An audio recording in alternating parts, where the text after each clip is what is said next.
Los comienzos son cruciales, pueden significar el éxito o fracaso, y en el mundo del heavy metal, los álbumes debut son la chispa que encendió la llama eterna del metal en muchos.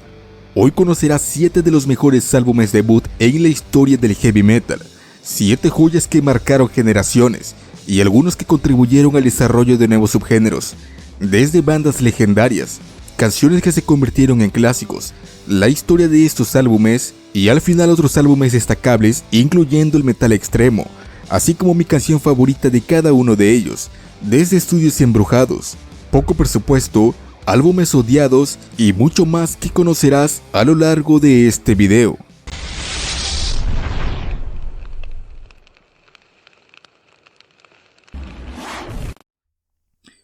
Este video no podría empezar de otra forma que con Black Sabbath y su primer álbum de 1970 titulado de forma homónima. Este álbum no solo marcó el inicio de una de las bandas más grandes de la historia, sino que además es considerado como el primero de heavy metal propiamente dicho. El álbum se grabó en solo un día, de acuerdo a las declaraciones del guitarrista Tony Iommi. Únicamente tocaron su set en vivo y después se fueron a una serie de conciertos en un club de Suiza. También Ozzy Osbourne mencionó que probablemente lo hicieron en solo 12 horas. Algo curioso es que durante esa estancia en Suiza, en esa serie de conciertos improvisando para tener más canciones, surgió Warpix, aunque esta se incluiría en su siguiente álbum.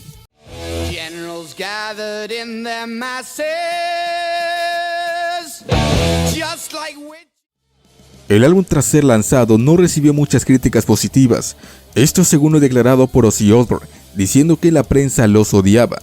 De hecho, aún permanece una de 1970 hecha para la revista Rolling Stone, tachando al álbum de mediocre, diciendo que era la respuesta de Inglaterra a la banda Coven y comparándolos con otras bandas. Sin embargo, este álbum terminó convirtiéndose en uno de los más influyentes y como trampolín para el éxito de su segundo álbum Paranoid. La canción que da título al álbum surgió de una experiencia sobrenatural del bajista Geezer Butler, cuando vio lo que él describe como una cosa negra al pie de la cama mirándolo fijamente. La portada fue tomada en el molino de agua de Mapledurham, y la mujer que aparece en la portada se llama Louisa Livingston. El álbum tiene influencias del rock psicodélico y blues de la época. A mi parecer es un buen álbum y mi canción favorita es The Wizard.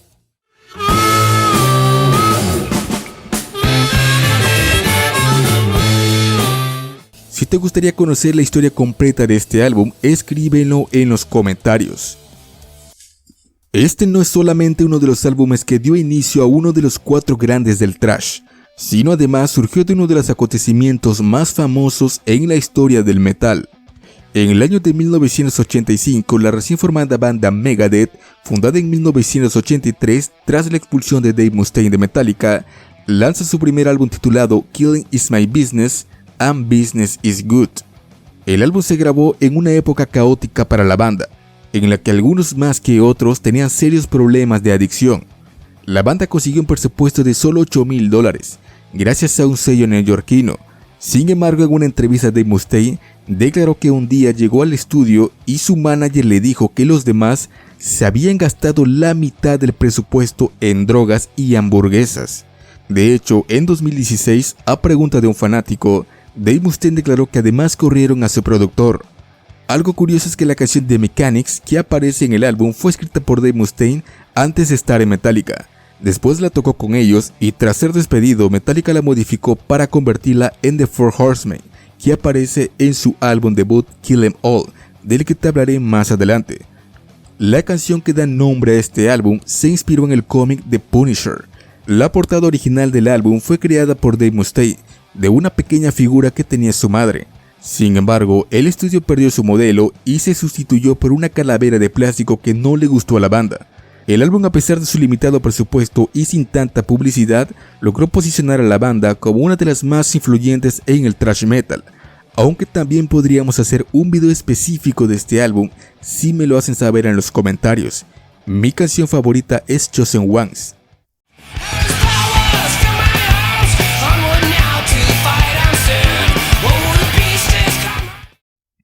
Este álbum también es uno de los más influyentes del thrash, aunque también tuvo un fuerte impacto en lo que sería la escena extrema.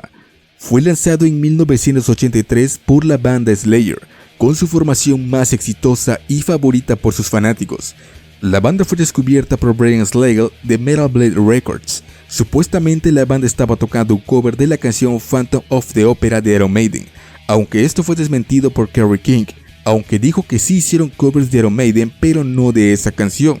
En una entrevista para Decibel Magazine en agosto de 2006, el vocalista Tom Araya declaró que el álbum se financió con su propio dinero, mientras aún trabajaba en un hospital y con dinero que Kerry le pidió prestado a su padre. El influyente baterista John Hogland era roadie de la banda y aportó los coros en la canción Evil Has No Boundaries. Él también le enseñó a utilizar el doble pedal a Dave Lombardo, aunque esto puede notarse en álbumes posteriores. Después Dave Lombardo se convertiría en uno de los máximos exponentes del doble pedal en el metal. El álbum tiene influencias de bandas como Judas Priest, Venom, Iron Maiden e incluso del punk. Debido a los elementos de su portada, un par de años más adelante, la banda recibió unas sugerencias del Centro de Recursos Musicales de Padres, instándolos a que dejaran de sacar más música. En una entrevista de 2004, Tom Araya declaró que únicamente estaban tratando de asustar a la gente a propósito. El álbum, además de influir en la escena del thrash metal y de ser un éxito en el underground, también a lo largo de los años impactó en la escena del metal extremo. La banda Dead hizo un cover de la canción Black Magic. Dissection incluyó el cover de The Antichrist en su álbum Storm of the Last Bane y LP Where Dead Angels Lie, y Nergal de Behemoth tocó junto a la banda la canción Evil Has No Boundaries durante su tour de despedida en 2019 en Polonia, entre otros covers. De este álbum mi canción favorita es The Antichrist.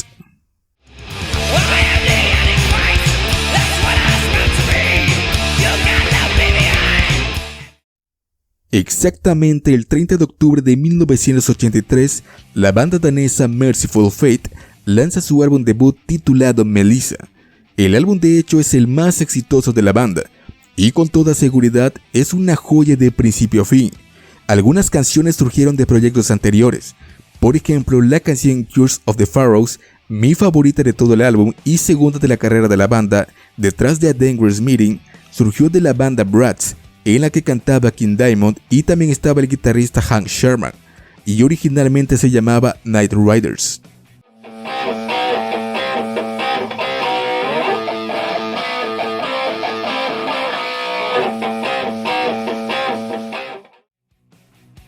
El álbum es uno de los más influyentes del metal extremo, influyó en el desarrollo del black metal, sobre todo por sus letras, y también en la escena del thrash, gracias igual a su primer EP de 1982. También incluye la canción Into the Coven, que iba a ser el nombre original del álbum. Esta canción fue incluida en la lista de las 15 asquerosas por ocultismo. Anteriormente se llamaba Love Criminals, y de hecho este intento de censura contribuyó a que el álbum fuera más exitoso. Melissa, el nombre que da título al álbum, también era un esqueleto que King Diamond utilizaba hasta que le robaron la calavera en un concierto. Algunos mitos señalan que supuestamente el esqueleto era de una bruja. Como curiosidad, en el álbum de versiones Garage Inc. de Metallica se incluyó una canción llamada Merciful Fate en honor a la banda, y sus partes están compuestas por 4 canciones de este álbum. Billy Corgan mencionó que Melissa es uno de sus álbumes favoritos, y que cuando estaba en la banda de su escuela, el baterista se asustó tanto que le prohibió escucharlo en su presencia.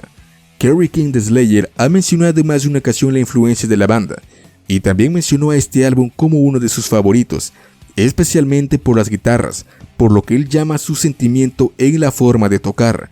Y también el fundador y baterista de Metallica, Lars Ulrich, dijo en 2017 que este álbum fue una gran influencia para Metallica.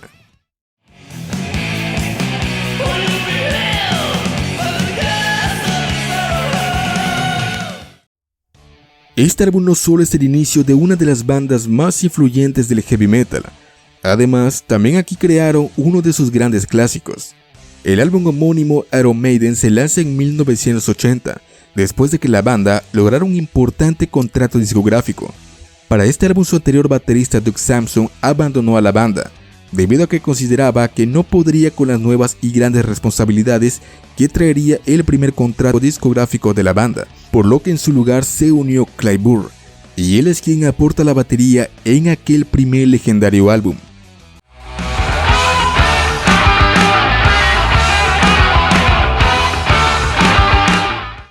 Este álbum, al igual que otros álbumes ingleses de la época, tiene influencias del punk.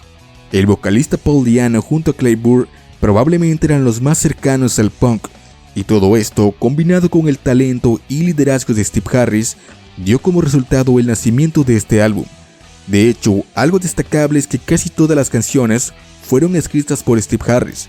Paul Di'Anno contribuyó en las letras de las canciones Remember Tomorrow y Running Free, aunque también participó Harris, y la canción Charlotte de Harlot fue escrita únicamente por Dave Murray. Algo bastante curioso es que este álbum, aunque permanece como un clásico de la banda, no fue muy querido por sus integrantes. Para Paul Di'Anno la producción fue mediocre. Steve Harris también no lo considera un buen álbum por el mismo motivo, y Bruce Dickinson, aunque en ese entonces no era vocalista de la banda, fue más lejos diciendo que sonaba como un saco de mierda. Sin embargo, este álbum contiene canciones como Phantom of the Opera, Transylvania, Prowler o la propia Iron Maiden, que son considerados clásicos. Como dato curioso, la portada del sencillo Sanctuary tenía una portada de Eddie sobre Margaret Thatcher. Mi canción favorita de este álbum es Transylvania.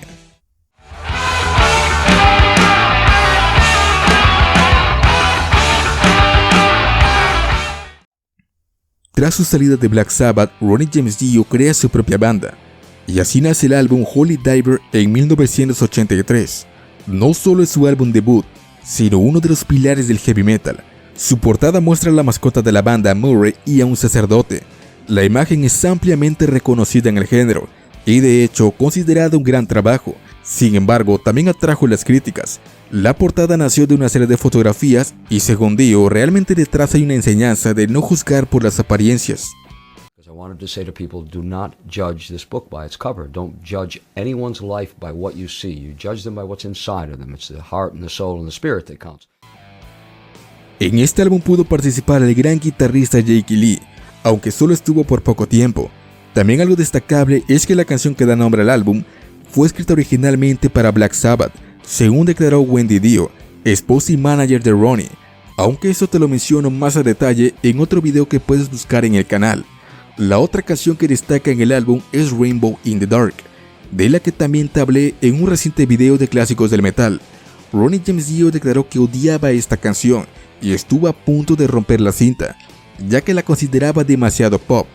Mucho de este álbum tuvo influencias de la fantasía, al igual que muchas obras de Ronnie James Dio a lo largo de su carrera en otros proyectos. La carrera de Dio fue legendaria, pero este álbum lo convirtió en uno de los grandes del heavy metal. Este es de mis álbumes favoritos, y sin lugar a dudas, mi canción favorita por mucho es Holy Diver.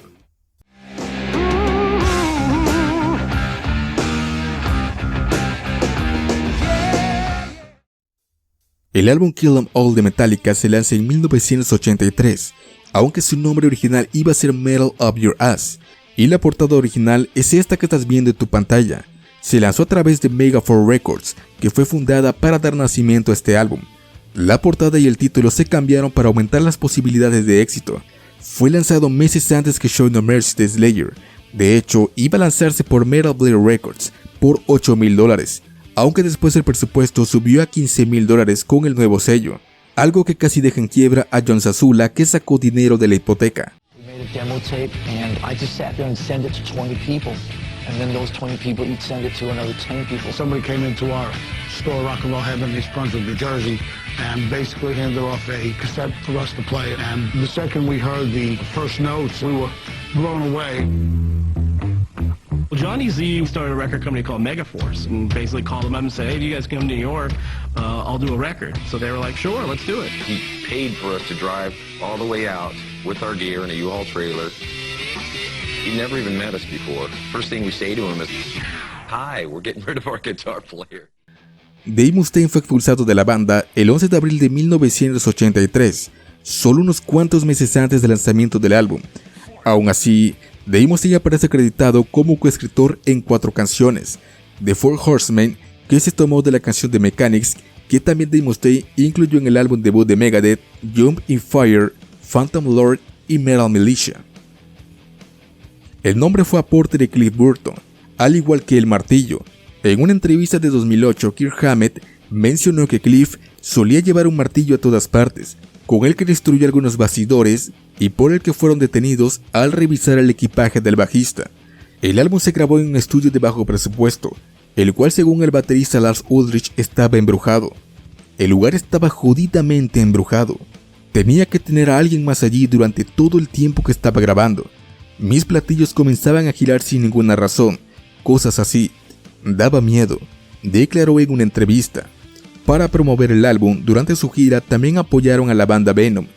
De más está decir que el álbum pagó con creces todo el esfuerzo. Contiene canciones memorables de la banda y mi canción favorita es Hit the Lights.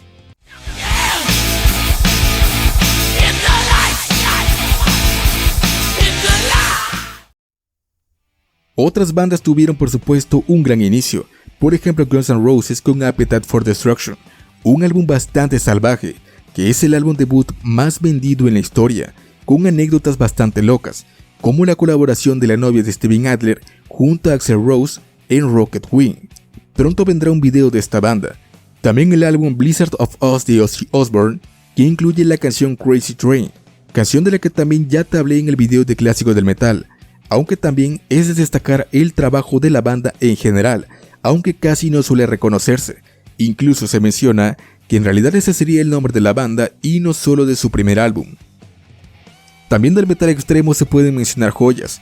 A mi parecer tengo 3 presentes: DSI de 1990, Altars of Madness de Morbid Angel y The Mysterious Dumb Satanás de la banda Mayhem.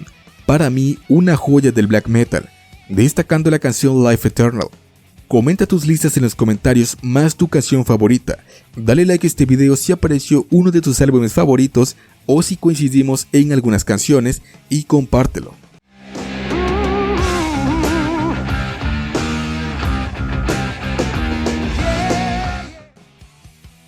Suscríbete y no olvides darte una vuelta por el canal donde encontrarás más contenido que podrías estarte perdiendo.